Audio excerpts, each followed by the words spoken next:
Welcome to the deep dive. Today we are strapping in, virtually anyway, for a ride into the future. That's right. We're heading to Austin, Texas, which is really becoming ground zero for Tesla's autonomous robotaxi network deployment. Mm-hmm. And this isn't just about, kicking the tires on new tech. We're looking at this as a major inflection point in business strategy. Exactly. We're framing this from the perspective of, say, a director of business practice. The goal here is to really pull out the strategic lessons from a professional evaluation of one of these virtual rides. Okay. So we're digging into three main things. How does the full self-driving system, the FSD, actually handle a complex city? How effective is the interface, the HMI, at making you feel, well, safe and trusting? Right. And finally, where does this whole thing fit into the bigger picture of mobility as a service, or MaaS? Okay, let's unpack that right away. Yeah. Because the source material really highlights this initial, almost emotional reaction, the arrival. We've all used ride-sharing apps, right? Mm. But seeing a Model S or Y pull up perfectly to the curb and there's just nobody in the driver's seat, It's jarring. utterly empty. The description was profoundly surreal.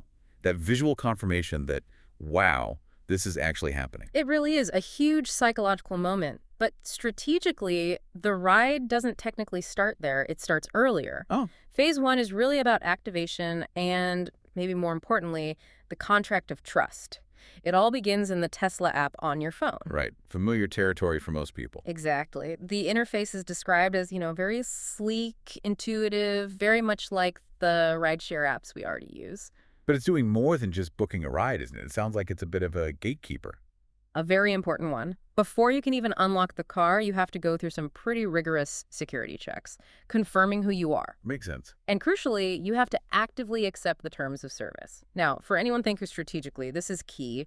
It's Tesla being very upfront legally. Acknowledging the risks involved right now. Absolutely. They're covering the legal bases before that car moves an inch. It's a clear signal about the current state of the tech and liability. And that ties into public trust, which must be absolutely central to rolling this out. Yeah. If people are wary of the app or the terms. They won't get in the car. Yeah. Simple as that. And there's research backing this up. I think it was the Texas Transportation Institute. Yeah, the source mentioned them. They found public acceptance is directly tied to how transparent the company is. Not just saying it's safe, but clearly communicating what the system can do and, just as importantly, what it can't. Managing expectations. Precisely. That's fundamental for fleet deployment. Then, of course, you have the vehicle itself trying to broadcast its competence through its sensors. The eyes of the car. We know Tesla leans heavily on cameras, their vision system. They do. But the analysis suggests the data processing is so sophisticated, the output achieves a kind of fidelity people usually associate with expensive LiDAR systems, even without the LiDAR. Interesting. So it's creating a very detailed picture of the world. An incredibly detailed picture. And what's fascinating is how that immediately connects to the passenger experience once you're inside, that central touchscreen. That becomes your window into the car's mind. Okay, so that leads us neatly into phase two. FSD in action, the actual drive. Yep, the rubber meets the road. So you plug in your destination, maybe from the convention center over to South Congress, across the river there, A common Austin route. and the system pulls up the route using its maps and all that real-time sensor data. Right. But the really crucial part, the big trust builder, according to the source, is the virtual world shown on that screen. It's more than just a moving map then. Oh, much more. It's a dynamic, real-time visualization of everything the car is sensing and processing. You see icons for other cars, cyclists, pedestrians, traffic lights, even road signs. How detailed are we talking? Is it actually clear or just visual clutter? No, it's designed for clarity. It shows not just that something is there, but how the system perceives it. Predicted paths for other vehicles, for example. Wow. And importantly, it shows uncertainty boundaries, especially around pedestrians. You can literally see where the system is being extra cautious. You're almost auditing the AI's perception in real time. Exactly. That's a great way to put it. And SAE International research confirms this kind of transparency is vital for reducing passenger anxiety. It turns the AI from a black box into more of a glass box. That makes a lot of sense. Okay, so the system sees a lot. How does it actually drive in busy Austin traffic? Is it efficient? Is it jerky?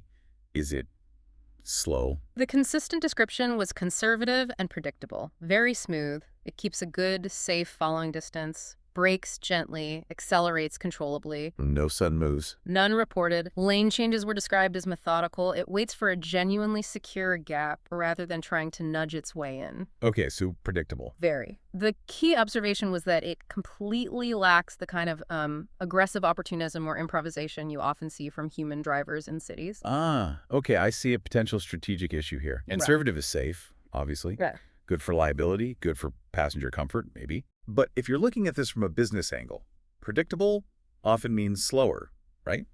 Especially in traffic where humans might be more assertive. Does that impact the business case, lower utilization? That's the trade-off, isn't it? The ultra-polite approach minimizes risk, which is crucial right now. But yes, in dense urban traffic where humans bend the unwritten rules, the FSD might yield more often, potentially leading to slightly longer trip times. So safer, but maybe less efficient in terms of time. Potentially. It's a balancing act. Superior safety versus maximizing trips per hour, that's a core tension in the Moz model for AVs. What about the really tricky stuff? Complex intersections, unpredictable pedestrians. Austin's got plenty of both. That's where the system was really tested. Complex turns, especially left turns against oncoming traffic, were described as moments of, let's say, visible calculation. Hesitation. Not paralysis, according to the source, Yeah. more like rigorous computation. The system is calculating speeds, distances, vectors of multiple cars before making a decisive, clean turn. It felt clinical. And pedestrians. People stepping off curbs unexpectedly. Hypervigilant is the term that comes to mind, almost excessively so. It apparently stops with much more anticipation than a human driver typically would. Even if someone just looks like they might cross. Yes, even if they're still on the curb but near the edge. Again, super safe, which is the priority, but potentially a bit frustrating if you're in a rush and the car stops for something that seems unnecessary to a human eye. Okay, so technically very capable, very cautious. But let's circle back to the human-machine interface, the HMI. You said the screen shows what it sees. Yes, the visualization is great for that. Green light? Check. Construction cone? Check. Car braking ahead? Check. But does it explain why it's doing something? Especially if the action seems a bit odd. Ah, that's the gap. The source identified this as a key area for improvement. The system shows the what brilliantly, but it lacks an explanatory why. Like a little voice or text saying, slowing down because of distant merging vehicle. Exactly. Or waiting for a larger gap due to oncoming speed. Without that context for ambiguous actions, like why it waited through 2 green lights to turn left, it can leave the passenger feeling a bit uncertain, maybe even anxious. It slightly undermines the trust that the visualization builds. Right. Seeing everything but explaining nothing. Yeah. Interesting. Let's shift gears then to phase 3, the business case. Does this experience actually validate the Moz model, assuming it handles, say, 95% of driving well? The source concludes that the end-to-end experience does validate the core concept. The ride completes, the vehicle stops safely and legally, the trip ends seamlessly in the app, payment is automatic, it works. Frictionless. Very. The technical maturity seems to be there for the majority of driving scenarios. The challenge shifts from can it work to how do we scale it reliably and handle the tricky bits. And the big financial disruptor here must be the lack of a driver. That's the game changer. The ability to run a fleet, potentially 204/7 minus charging and maintenance, with drastically lower operating costs. It completely changes the economics. Huge implications for taxis, ride-sharing drivers. Total disruption. If you remove the driver costs, say $50,000 a year per driver, maybe more with benefits and overhead, you can offer potentially lower prices while achieving much higher asset utilization. Traditional models struggle to compete with that math. But you mentioned the tricky bits. The source flags that while FSD handles 95% okay, the real engineering challenge is the last 5%. What's in that 5%? We're talking about the really unpredictable, ambiguous situations, the edge cases. It's not just heavy traffic. It's things like improvised road work with confusing human signals. Or sudden extreme weather events. Exactly. Flash floods, unexpected debris or animals in the road. Complex scenarios that require human-like judgment based on incomplete or conflicting information. Getting the system from 95% reliable to that sort of 99.99999% near-perfect autonomy that takes tackling these messy real-world problems. And that requires more data, more training. Millions, probably billions, more miles of diverse training data.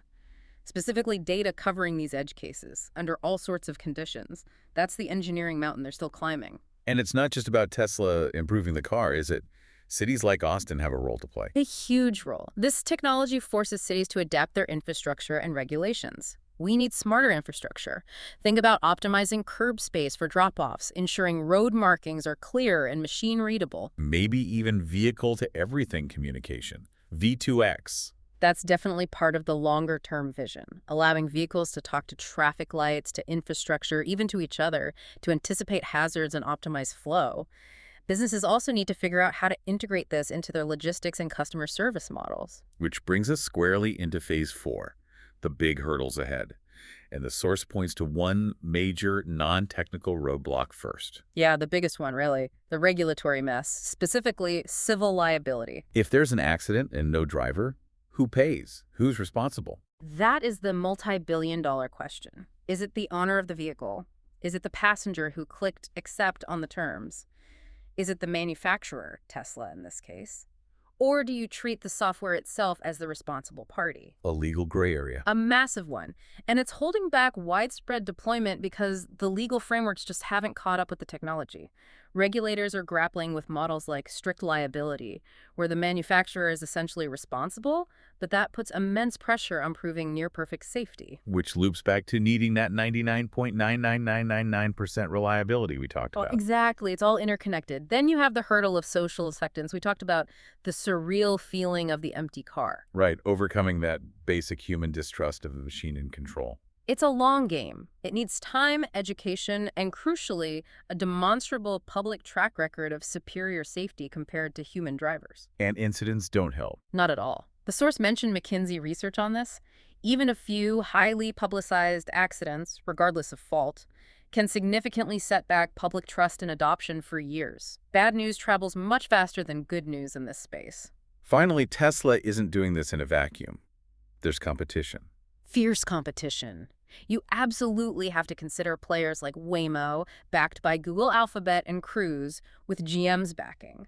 They're deploying their own fleets, often using different sensor suites like heavy reliance on LiDAR. So different technological approaches. Yes, and they're pouring billions into R&D and testing.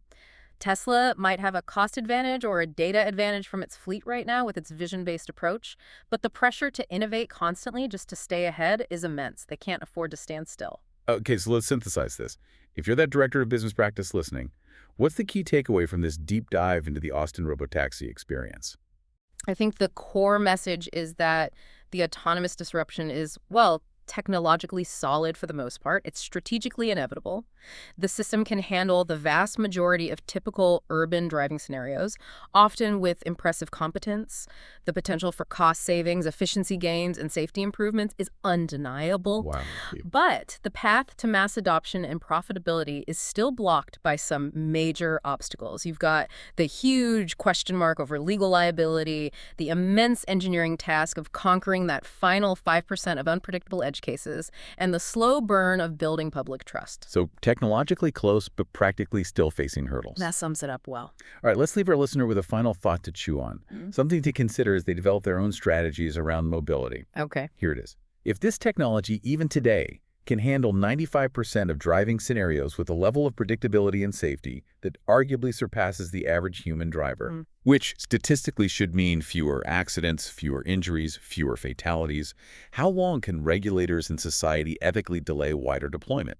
We know there are risks in that last 5%, and the liability crutch is real and complex. Absolutely. But there's also a potential immediate public safety benefit on the table for the 95%. How do you weigh the potential lives saved now against the unresolved risks and legal complexities of the edge cases? That's the core dilemma. That tension, the immediate safety potential versus the need for near perfection and legal clarity, that's really the tightrope that regulators, manufacturers, and society have to walk over the next decade. That's the conflict to watch.